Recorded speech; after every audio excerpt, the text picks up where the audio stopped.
ويا عيني على هالمعروكة يا عيني. شوف، وهاي الزبيب معلم من جوا. شوف لي الطراوة. شوف معلم، شوف الطراوة كيف.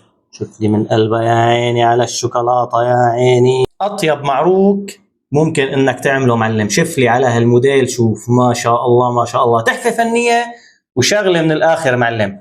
وسر الهشاشة بس من عندي، راح أعمل لك معروك قطني يطلع معك 100% وعلى مسؤوليتي. سر واحد بس بيقلب لك المعروك من فوق لتحت. كيلو طحين، استخدمت طحين زهرة. وبندخل معلقة كبيرة محلب، معلقة كبيرة شمرة، معلقة كبيرة بيكنج باودر مشان التفاعل، معلقة كبيرة فانيليا مشان زنخة البيض. هلا معلقتين كبار من الخميرة يعني 20 جرام مشان يعطونا الهشاشة اللازمة. كاسة سكر.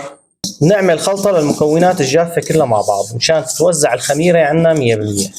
وحبايبي كتير بحب أعرف من وين بتتابعوني، اكتبوا لي بالتعليقات من وين بتتابعوني. بيضتين، هاي واحد وهاي اثنين، وبنعمل لهم خلطة أول شي كلهم مع بعض قبل ما ننزل بحليباتها.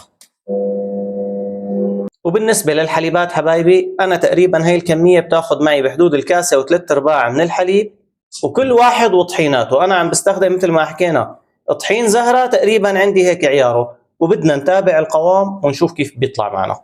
طبعا الحليب دافي. هلا راح انزل باول كاسه، بعدين بنزل بالكاسه الثانيه بالتدريج. وهي الكاسه الاولى، وهي ثلاث ارباع الكاسه الثانيه. هلا بنزل فيها بالتدريج. هلا بهي المرحله بنزل ب 100 جرام عليها من الزبده.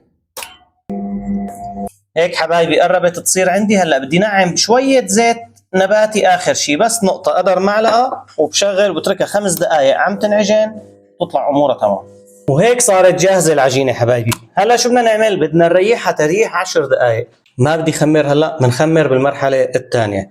هلا بنغطيها وعبين ما نشتغل حشواتنا بتكون ارتاحت مشان تساعدنا بالمد. طبعا اللي ما عنده عجانه بتنشغل على الايد طبيعي. والفيديو الماضي كانوا يقولوا مستحيل تطلع بالبيت هيك، ومستحيل. حبايبي بتتبعوا هاي الطريقه بتطلع معكم مثل الغيمه تماما وعلى مسؤوليتي. بالنسبه للحشوات عندي هون جوز هند، بدي انزل عليه بشويه زبيب. هذا زبيب اشقر. وبدي احط عليه هون معلقتين من مربى المشمش. مربى المشمش كتير لذيذ معه، وفيكم تضيفوا قطر اللي مو متواجد عنده المربى. هيك هدول صاروا جاهزين. بالنسبة للتمر بدي احط عليه شوية هيل بيطلع لذيذ، وشوية قرفة، وبحط عليه شوية زبدة ومنطريه بالزبدة، وفيكم تطروه بالسمنة الحيواني كمان بصير. هلا حبايبي بدنا نعملهم. انا بدي اعمل واحدة من بيناتهم سادة لان ما بقدر بدون السادة. نكبسها هيك ومنجيب الشوبك، نحاول نطالعها دائرية قدر المستطاع. هلا بنجيب الصينية ندهنها بشوية زيت، وبنجيب قطعة هالمعروك ونعملها هيك، كبسوا الاطراف تبعها مشان تطلع السماكة متساوية. هلا بالنسبة للمحاشي رح ناخذ هاي للزبيب، هدول بيكونوا أرق من السادة. هلا بنجيب هالزبيب ونحطه هيك بالنص.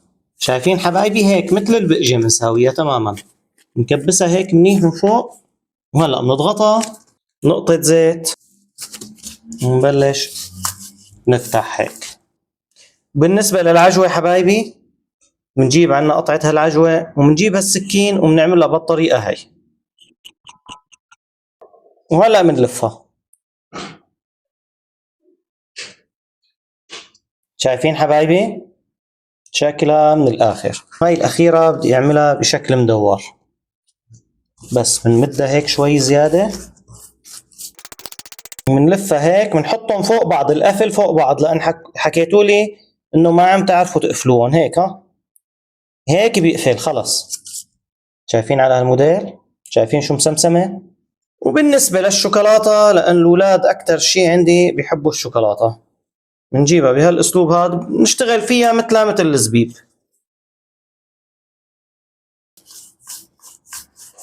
نعمل لها رقة هيك، وواحدة هيك، وهلا اهم شيء للمعروك هو التخمير. اذا ما تخمروا مزبوط بهي المرحله ما بينجح معكم وبيعجن قلبه. كيف بدنا اياه يطلع عنا قطني؟ بالمرحله هي اللي بدي اشرح لكم عنها هيك بيطلع 100%. الفرن اهم شيء عندي هون، انا مي عم تغلي غلي، مي سخنه جدا، بحطها بقلبه، الفرن مطفي طبعا. وهلا بدي احط الصواني بقلبه، بحط الصواني هيك، بنتركهم هلا بالفرن لمده ساعه كامله قبل ما نشتغل فيهم. وهيك حبايبي تخمروا معنا، شايفين كيف تضاعف حجمهم عندي؟ هذا التخمير الصح.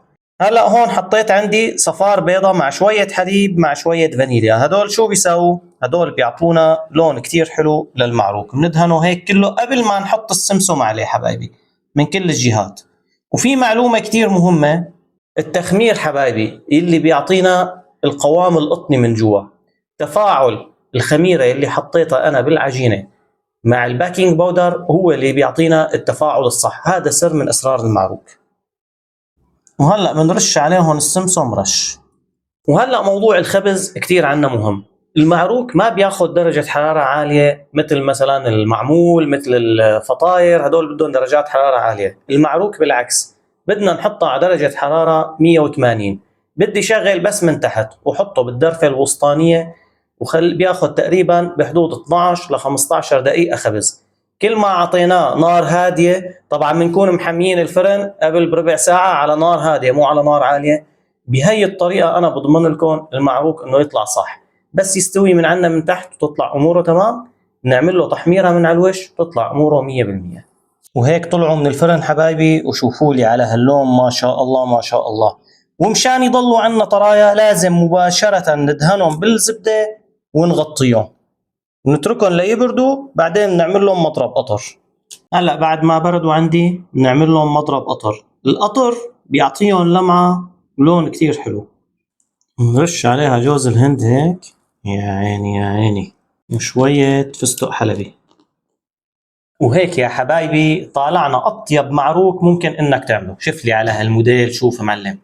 وبعد هلا ما حدا يقول لي إنه ما نجح معي المعروك، على مسؤوليتي أنا اتبع كل الخطوات يلي سويتها أنا بالفيديو، وإن شاء الله تعالى بينجح معك.